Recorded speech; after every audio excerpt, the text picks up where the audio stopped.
प्रभु यीशु हम सबको आशीष देगा। प्रभु यीशु की शरण में जाने से जीवन को लक्ष्य मिल जाता। दोस्तों, यीशु मसीह के जीवन पर बहुत सारी फिल्में बनी हैं, जिनमें से एक ऐसी फिल्म है जिसको 400 करोड़ लोगों ने 800 करोड़ बार देखा है पूरे वर्ल्ड में। तो सोचिए इस फिल्म का क्या महत्व होगा लोगों के जीवन में। और इन मसीही फिल्मों का दिखाने का मकसद यही है कि बाइबल में लिखे वचनों को प्रसारित करना और यीशु मसीह के बारे में बताना कि कैसे यीशु मसीह परमेश्वर के वचनों का पालन करते हुए अपनी जान क्रूस पर कुर्बान कर दिया। लेकिन आज हम आपके लिए इंडियन क्रिश्चियन फिल्म लेकर आए हैं, जिनके मुख्य रोल में है जॉनी लीवर, उपासना सिंह, प्रेम चोपड़ा और बाकी अन्य कलाकार। तो चलिए बिना देर किए हुए आपको क्रिश्चियन फिल्म दिखाते हैं।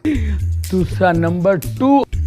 ग्रेट, दूसरा नंबर पे मैच कर गया। आज अगर जॉनी करोड़पति बन जाएगा तो कल क्रिसमस धूमधाम से मनाएगा। स्टेला, ठीक 7 बजे घर आ जाना। थॉमस भी आ रहा है। हाँ, जॉनी तो रहेंगे ही। आज क्रिसमस ईव पर टीवी पर बहुत अच्छा मैसेज आने वाला है, सब मिलकर सुनेंगे। प्रभु यीशु हम सबको आशीष देगा। प्रभु यीशु की शरण में जाने से जीवन को लक्ष्य मिल जा रहा है। अरे मजा आ गया। अरे 60 टिकटों के नंबर अगर मैच नहीं हुआ तो क्या हुआ, 8वें टिकट का नंबर तो मैच हो गया है। इसके 6 नंबरों में से 5 नंबर मैच हो गए हैं। अब 6ठा नंबर भी मैच हो जाएगा तो मैं छुट्टी करके छोड़ूंगा। हे प्रभु, मुझे पैसा नहीं चाहिए, मुझे तो बस सुख शांति चाहिए। पैसे से क्या कुछ नहीं होता।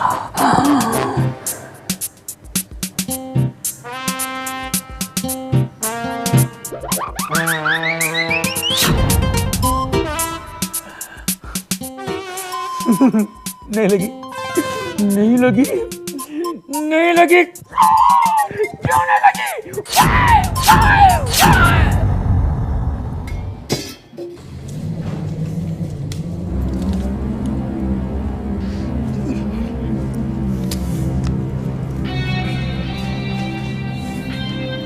तुमने फिर लॉटरी के टिकट खरीदे? वो क्या है ना, एक्चुअली तुम्हें पता है लॉटरी जुआ है, गैम्बलिंग है, एंड गैम्बलिंग इज अ सिन। ये पाप है। ये पाप सिर्फ एक नंबर से अच्छाई में बदलते बदलते रह गया डार्लिंग। क्या मतलब? मतलब ये कि 6 नंबरों में से 5 नंबर मैच हो गए। 5 नंबर मैच हो गए। अगर 6ठा नंबर में मैच हो गया होता ना तो आज हमारे पास 2 करोड़ रुपए होते। 2 करोड़ रुपीस। अगर 2 करोड़ हमारे पास होते ना तो तुम कभी नहीं कहती गैम्बलिंग इज अ सिन, क्योंकि बदल चुके होते हमारे दिन। तुम कभी नहीं सुधरोगे। मैंने तुमको कितना टाइम समझाया कि जीसस ने हमको जितना दिया काफी है। हमको बिना आशीष के पैसे नहीं चाहिए। और अगर तुम्हें ज्यादा पैसे चाहिए तो ईमानदारी से मेहनत करो, लालच के पैसों में विश्वास मत करो। यीशु मसीह हमारा जीवित प्रभु है, उसमें विश्वास रखो। अरे मैं भी उसे मानता हूं यार। पाप करने वाले प्रभु को नहीं मान सकते। तुम्हारे लिए अच्छा है कि लॉटरी की टिकटों में पैसे बर्बाद करने की बजाय किसी गरीब को दान दे दो। उससे प्रभु तुम्हें आशीष देंगे, तुम्हें हर तरह की खुशी देंगे, सुख देंगे। प्रभु सुख देंगे? टाइम लगेगा। यहाँ लॉटरी लगी, सुख हाजिर, इंस्टेंट प्लेजर। हे प्रभु, यीशु और बाइबल को मानने वाला इंसान ऐसा सोच सकता है? तुम मानते क्यों नहीं कि लालच पाप है? एक गिलास पानी मिलेगा? ये पाप और सच्चाई के चक्कर में तुम पड़ी रहना। मैं जल्दी में हूं, मैं जा रहा हूं। ओके? अरे बाप रे, सत्यानाश। इस छोटे से घर में यही होता है। कभी मैं सामान पे गिरता हूँ, सामान मुझ पे गिरता है। अरे लॉटरी लगेगी ना तो बड़ा सा घर ले लूंगा, जहाँ मैं वाइफ को ढूंढूं, वाइफ मुझे ढूंढे और वाइफ के मुंह से डांट सुने मुझे बरसों बीत जाए। क्या हुआ? ये ले, क्या हुआ देख, ये ले, बंगला गिर गया, बंगला। बंगला? डैडी शाम को केक लेकर आना, बड़ा सा केक। हाँ डैडी, स्ट्रॉबेरी वाला केक लेके आना, वो मुझे बहुत अच्छा लगता है। नहीं, मुझे बटर स्कॉच वाला चाहिए। तुम्हारे पसंद के केक मैं ला दूंगा। ओके? ये क्या है? बाय। अरे बाप रे, अब तो ये बड़ो चिल्लाएगा। मैं तो कहूँगा सॉरी, लेकिन ये मानेगा नहीं, बोलेगा स्कूटर बदल, साइकिल बदल या नौकरी बदल। क्या करूँ?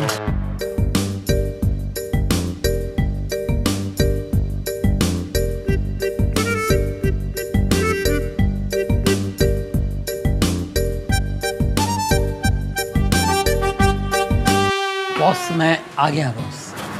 जॉनी, तुम आज फिर लेट हो गए। बॉस मेरा स्कूटर खराब हो गया था, मैं किसी की साइकिल लेकर आ रहा हूँ। Nonsense, you are a nonsense guy. बातें बनाने से और ड्रीम्स देखने से लाइफ नहीं चलता। अव्वल आने के लिए मेहनत करनी पड़ती है, ईमानदारी से काम करना पड़ता है। ईमानदारी से काम करोगे तो परमेश्वर भी तुमसे खुश होगा। ईमानदारी से काम करो तो तुम्हें खुद ब खुद पैसे लेने का हक होगा। तुम अपने आप पर गर्व महसूस करोगे और तुम्हारी मूंछें ऊंची ऊंची हो जाएगी। मुच्छड़ अपनी मूंछों पे बहुत घमंड है। बेवकूफ, बगैर मूंछों के ताव देता है। काम में दिल नहीं लगता, लेकिन नाटकबाजी में दिमाग खूब चलता है। अच्छा, गेट आउट। यस, जाकर अपना काम संभालो। मैं मार्केट जा रहा हूँ। ओके बॉस, और सबका ख्याल रखना।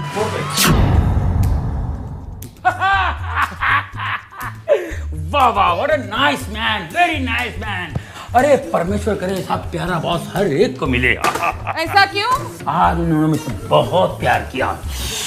उन्होंने मुझसे कहा कि तुम अव्वल दर्जे के मेहनती इंसान हो। हमको तुम्हारे ऊपर प्राउड फील होता जी। अरे उनको भी है। और पता है उन्होंने मुझे एडवाइस भी दिया। ओ दसो जी। बॉस ने मुझसे कहा कि दो चीज जिंदगी में कभी बदलना नहीं। वो शर्ट और पैंट। नहीं यार, स्कूटर और ये नौकरी। जॉनी भाई, आप तो ग्रेट हो। थैंक यू वेरी मच, आपने मुझे बता दिया, कंफर्म हो गया। मुझे तो पता ही नहीं था। Thank you. ओ भाई साहब, इस बार क्रिसमस में पार्टी नहीं देती तो बहुत बुरा होगा। अरे पार्टी मिलेगी, पार्टी मिलेगी। एक बार मेरी लॉटरी लग जाने दो। इनमें से एक तो लगेगी, फिर मेरी किस्मत जगेगी।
मॉर्निंग। Hello, good morning.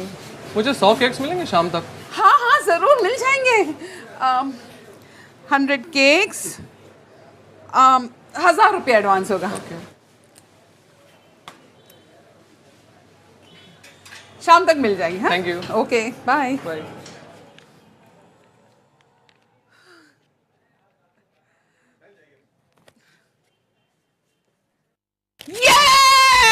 डिंग ding ding ding ding ding ding ding ding ding ding ding ding ding ding. अरे देखो, हमें क्रिसमस के लिए 100 केक के ऑर्डर मिले हैं और उस बंदे ने ना 1000 रुपए एडवांस भी दिया है। और 100 केक बनेंगे कैसे? ओ जी, बल्ले बल्ले, ओ 75 केक तो अपने पास पहले से ही तैयार है।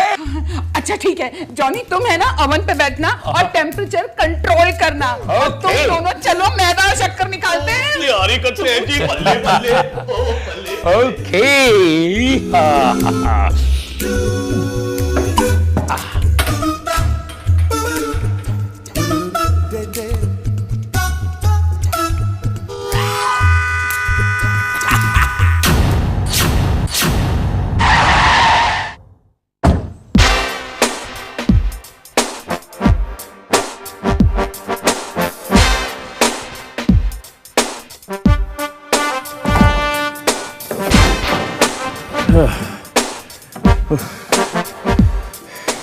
क्या कर रहे हो आप?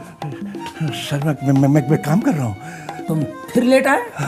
सॉरी सर, वो मेरा स्कूटर खराब हो गया था। या स्कूटर बदलो या नौकरी बदलो, समझे? लेकिन बॉस, आई से get out. Get out. Yes, और सुनो ये जो ऊंची मूछें है ना, वो नीचे करो, नीचे करो।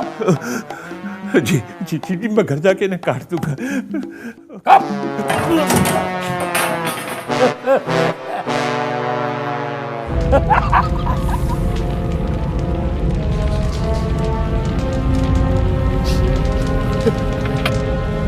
ओए, ओ पैसा की कितना, ओ आग लग गई। ओए, ओ चल कितना। अरे माय गॉड, ये क्या हुआ? ओह जॉनी, तुमने सारे केक जला दिए। अब हम कस्टमर को क्या जवाब देंगे? ऐसा कभी नहीं हुआ। अरे आग बुझाओ। अब बॉस देखेगा तो क्या होगा? अरे फायर एक्सटिंग्विशर। ओ जॉनी, तुम सपना देखना कब बंद करेगा? पूरा सत्यानाश कर दिया। हटो पीछे, हटो। क्रिसमस ईव पर 100 केक का ऑर्डर था, अब क्या करोगे? ये दुआ कहाँ से आ रहा है? कहाँ से? है? ये केक किसने जलाया है?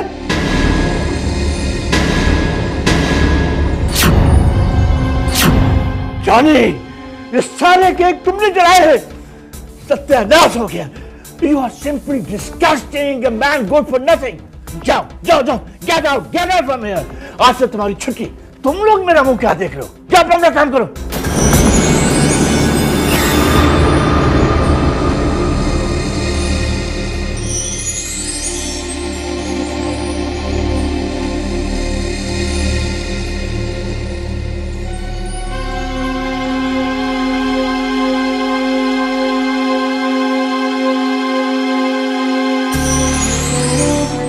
मैं अपने बच्चों को क्या जवाब दूंगा?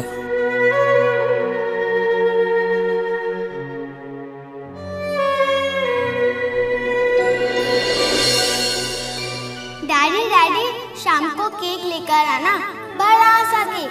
Please daddy, please. डैडी मेरे लिए शाम को स्ट्रॉबेरी वाला केक लेके आना डैडी प्लीज, मुझे वो बहुत अच्छा लगता है।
मैसेज आता ही होगा। स्टेला, तुमने लास्ट ईयर का मैसेज सुना था? नहीं, मैं मिस कर गई थी।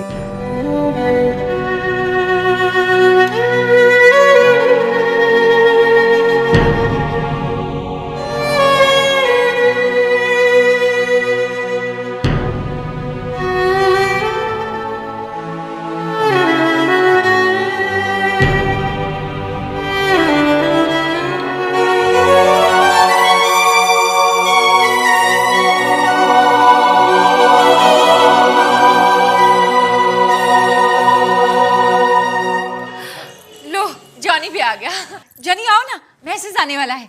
मैं ऑन करती हूँ।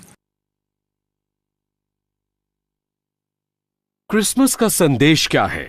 इसका सार 3 शब्दों में किया जा सकता है। जो 3 वस्तुएं हैं, पालना, क्रूस और मुकुट।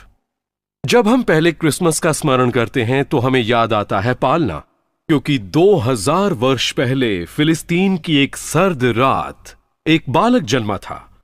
उसका जन्म स्थान एक गौशाला थी तथा उसका पालना और कुछ नहीं वरन चरनी थी। ये इसलिए कि मरियम और यूसुफ गरीब थे और बेतलहम की किसी भी छोटी से छोटी सराय में जगह नहीं थी। परंतु उसका जन्म साधारण नहीं था। बाइबल बताती है कि उस पहली क्रिसमस की रात में स्वर्गदूत ने बेतलहम के बाहर चरवाहों से कहा, मत डरो, देखो मैं तुम्हें बड़े आनंद का सुसमाचार सुना रहा हूं। यह सब लोगों के लिए होगा। लेकिन इसका अर्थ क्या है? 2000 साल पहले किसी बालक के जन्म लेने से हमारे संसार और जीवनों में आखिर क्या फर्क पड़ सकता है? हर युद्ध के दौरान छोटे बच्चे अपने घरों में रहते हैं जबकि उनके पिता युद्ध के लिए चले जाते हैं, और बहुत सी माताएं बच्चों के मन में पिता की याद ताजा रखने की पूरी कोशिश करती हैं। दूसरे विश्व युद्ध के दौरान एक मां अपने छोटे से बेटे को प्रतिदिन सोने के कमरे में ले जाकर उसे पिता की तस्वीर दिखाती थी जो युद्ध पर गए हुए थे। एक दिन बच्चा अपने पिता की तस्वीर को बड़ी चाह से देखता रहा। फिर वो अपनी मां से बोला, मां, कितना अच्छा होता यदि पिताजी इस तस्वीर के फ्रेम से बाहर निकल आते। सदियों से लोग आसमान की तरफ देखकर यह आस लगाए हैं कि उस स्वर्गीय फ्रेम में से परमेश्वर निकल कर आए, अपनी पहचान कराएं और हम में मिल जाएं। बाइबल बताती है कि परमेश्वर ने बेतलहम की उस साधारण सी गौशाला में ठीक ऐसा ही किया। प्रभु यीशु मसीह किसी साधारण बालक के समान नहीं थे। ये चाहे हमें अजीब और समझ से परे लगे, बाइबल के अनुसार कुंवारी मां से जन्मा ये बालक मनुष्य के रूप में परमेश्वर था। उसने जगत की सोच को बदल डाला। क्या आप चकित हैं कि परमेश्वर को जान पाना संभव है? हाँ, आप जान सकते हैं। पहले क्रिसमस के उस पालने के कारण जान सकते हैं। परमेश्वर ने मनुष्य रूप धारण किया प्रभु यीशु के रूप में। उन्होंने ऐसा क्यों किया? इसलिए कि वो हमसे प्रेम करते हैं और चाहते हैं कि हम उन्हें व्यक्तिगत रूप से जानें। इस क्रिसमस के समय आप उन्हें जान सकते हैं, उनकी ओर फिरकर विश्वास और भरोसे के साथ। परंतु हम क्रिसमस को अलग नहीं कर सकते उस क्रूस से जिस पर प्रभु यीशु मारे गए। प्रभु यीशु इस जगत के सबसे बड़े शिक्षक रहे हैं, परंतु उनके आने का प्राथमिक उद्देश्य परमेश्वर और मनुष्य का मेल कराना था। उनके जन्म की घोषणा करने वाले स्वर्गदूत ने कहा, वो अपने लोगों का उनके पापों से उद्धार करेगा। प्रभु यीशु स्वयं अपनी मृत्यु के विषय में कहते हैं, इस अंत के कारण मैंने जन्म लिया। इसके वर्षों बाद प्रेरित पौलुस ने लिखा, मसीह यीशु पापियों के उद्धार के लिए संसार में आए। जब आप समाचारों की सुर्खियां पढ़ते हैं या खबरों को सुनते हैं तो आप ये महसूस करते हैं कि मनुष्य जाति में कहीं कुछ गंभीर समस्या है। घृणा, वासना, लोभ, हिंसा, ईर्ष्या और भ्रष्टाचार हजारों रूप में रोज हमारे सामने प्रकट हो जाते हैं। मनुष्य एक विरोधाभास के समान है, जहां एक तरफ वो प्रदर्शित कर सकता है भलाई, प्रेम, कृपा और करुणा, वहीं दूसरी तरफ उसके हृदय और दिमाग में हर प्रकार का विद्रोह, दुष्टता और पाप भरा पड़ा है। आज के संसार की सबसे बड़ी समस्या राजनीतिक नहीं है, न ही सामाजिक और आर्थिक है। सबसे बड़ी समस्या है मनुष्य हृदय। बाइबल के अनुसार मनुष्य जाति बीमारी से पीड़ित है। इस बीमारी ने, जिसे बाइबल पाप कहती है, मनुष्य के जीवन और समाज के हर पहलू को प्रभावित किया है। इससे भी बढ़कर इसने हमें उस परमेश्वर से दूर कर दिया जिसने हमें सृजा और चाहा कि हम उसकी संगति में रहें। चाहे हम क्रूस की उस मृत्यु को पूरी तरह न समझ पाएं, परंतु ये परमेश्वर की इच्छा थी कि हम उसके पास वापस लौट आएं। मसीह द्वारा हमारे पापों की क्षमा संभव हो पाई। हमें हमारे पापों की क्षमा मिल सकती है तथा परमेश्वर से हमारा मेल हो सकता है केवल उस क्रूस के कारण। आप देख सकते हैं कि क्रूस और पुनरुत्थान मनुष्य की एकमात्र आशा है। ये महत्वपूर्ण घटना जो 2000 वर्ष पहले हुई थी। परमेश्वर हम सब से कह रहे हैं, मैं तुमसे प्रेम करता हूं, तुम्हें क्षमा करना चाहता हूं, तुम्हें पास लाना चाहता हूं, तुम्हें नया हृदय डालना चाहता हूं, तुम्हें शांति, आनंद और भविष्य की आशा देता हूं। यही क्रिसमस का शुभ संदेश है। क्रिसमस का संदेश पालने के साथ ही समाप्त नहीं होता, क्रूस के साथ भी नहीं होता। ये तब तक समाप्त नहीं होगा जब तक कि हम मुकुट को न देख लें। एक दिन मानव इतिहास का महिमामयी अंत होगा। बाइबल के अनुसार मसीह का दोबारा आगमन होगा परमेश्वर के राज्य को अंतिम और निर्णायक विजय दिलाने के लिए। हाँ, भविष्य के लिए आशा है, क्योंकि यीशु मसीह राजाओं के राजा और प्रभुओं के प्रभु की तरह आएंगे। न्यूयॉर्क में स्थित संयुक्त राष्ट्र की इमारत के ऊपर पत्थर की स्लेट पर एक पद अंकित है भविष्य के विषय में, बाइबल की यशाया पुस्तक में से, जो अभी तक पूरा नहीं हुआ। लिखा है, वो अपनी तलवारों को पीटकर हल्का फाल और अपने भाले को हंसिया बनाएंगे। फिर कोई देश दूसरे के विरुद्ध न तलवार उठाएगा और न लोग भविष्य में युद्ध की विद्या सीखेंगे। कितना सुखद विचार है। ये विचार युद्ध से थके हारे और हताश अनगिनत लोगों का स्वप्न और आशा है। इसे यशाया में पढ़कर आप जानेंगे कि इसमें उस समय का जिक्र है जब मसीह पूरी पृथ्वी पर राज करेगा। ये वो समय है जिसकी प्रार्थना यीशु ने अपने शिष्यों को सिखाई। तेरा राज्य आए, तेरी इच्छा जैसे स्वर्ग में पूरी होती है वैसे पृथ्वी पर भी हो। ये समय है समय का अंत, वो समय जब वो बेतलहम की चरनी में आए और कलवरी क्रूस पर मारे गए। एक बार फिर महिमा और सामर्थ के साथ आएंगे। इतिहास जैसा कि हम जानते हैं एक दिन समाप्त हो जाएगा, परंतु वो एक क्षण शानदार शुरुआत का भी होगा। प्रेरित पतरस ने लिखा है, वो जो बेतलहम में आया था फिर आएगा और उसके साथ एक नया आकाश और पृथ्वी होगी जिसमें धार्मिकता वास करेगी। ये सब कुछ और इससे भी कहीं बढ़कर है आशा और क्रिसमस की खुशी। मैं चाहता हूं कि आप मेरे साथ उस छोटी सी प्रार्थना को दोहराएं जो मैं करना चाहता हूं। हे प्रभु, मैंने पाप किया है, मैं माफी चाहता हूं। यीशु, मेरे पापों को माफ कर दो। मैं तेरे शरण में हूं। मैंने लालच करने का पाप किया। तू मेरे मन को अच्छे विचारों से भर दे। मेरे जीवन से अज्ञान के अंधकार को दूर करके ज्ञान का प्रकाश भर दे।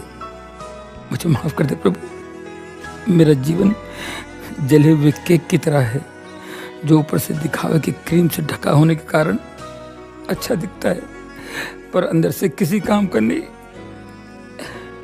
प्रभु, क्या अब भी मेरे जीवन में आशा है? क्या उम्मीद है? प्रभु, प्रभु।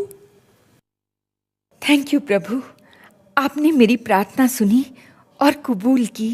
थैंक यू प्रभु, थैंक यू। Daddy, cake.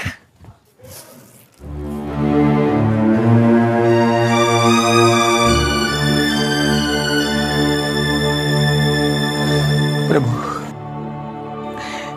ये जला हुआ केक लाकर मैंने बच्चों को धोखा दिया है प्रभु, मगर मैं क्या करता, मैं मजबूर था। मगर मैं अपने बच्चों की नजरों में गिरना नहीं चाहता हूँ प्रभु। मैं मानता हूँ मैंने अपने आप को बहुत धोखा दिया है, पर मैं बच्चों को धोखा देना नहीं चाहता हूँ प्रभु। मेरे गुनाह माफ कर दो, मेरे पाप क्षमा कर दो। Father God, please forgive my since. मुझे बचा लो प्रभु। क्या केक है पापा? वाह जॉनी, क्या केक लेके आए अपने बेकरी से। It's really wonderful. खाओ Thomas.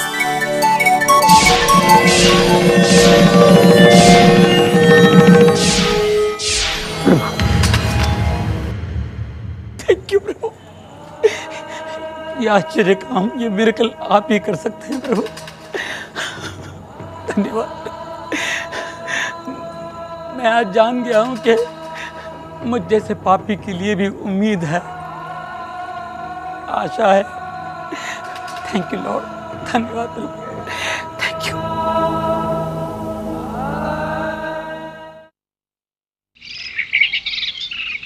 Happy Christmas boss. Happy Christmas Johnny. क्या बात है, आज बहुत खुश नजर आ रहे हो। क्या आपकी दूसरी लॉटरी निकल आई है? प्रभु यीशु ने मेरे पापों को माफ कर दिया, मुझे नई जिंदगी दी है बॉस। आज की इस पवित्र सुबह के साथ ही मेरे मन में एक नई सुबह आई है, ज्ञान का उजाला लेकर, खुशियों का झोंका लेकर। अब मेरे मन में कोई लालच नहीं, बस है तो सिर्फ पीस है, शांति है, क्योंकि प्रभु यीशु ने मुझे माफ किया और मुझे छू लिया। आज मैं बहुत खुश हूँ बॉस। यही खुशी बांटने के लिए मैं आया था।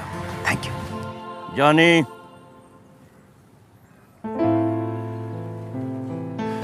जब मन में सवेरा आता है तो जीवन में भी सवेरा आता है। अगर उस यीशु ने तुझे माफ कर दिया है तो मैं भी तुझे माफ कर सकता हूं। After all I am also his follower. ये लो, आशा की पुस्तक, द बुक ऑफ होप। ये तुम्हें सही मार्ग दिखाएगी, सही रास्ता बताएगी। इसे पढ़कर तुम जिंदगी का ट्रुथ समझ सकोगे, जिंदगी की सच्चाई तुम्हें मालूम हो जाएगी। तुम्हारे मन में जो भी अंधकार है वो दूर हो जाएगा और तुम खुद ब खुद प्रभु के चरणों में चले जाओगे।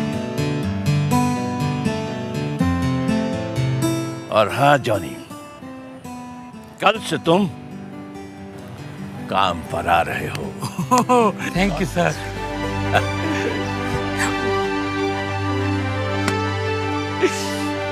Yeah! Praise the Lord!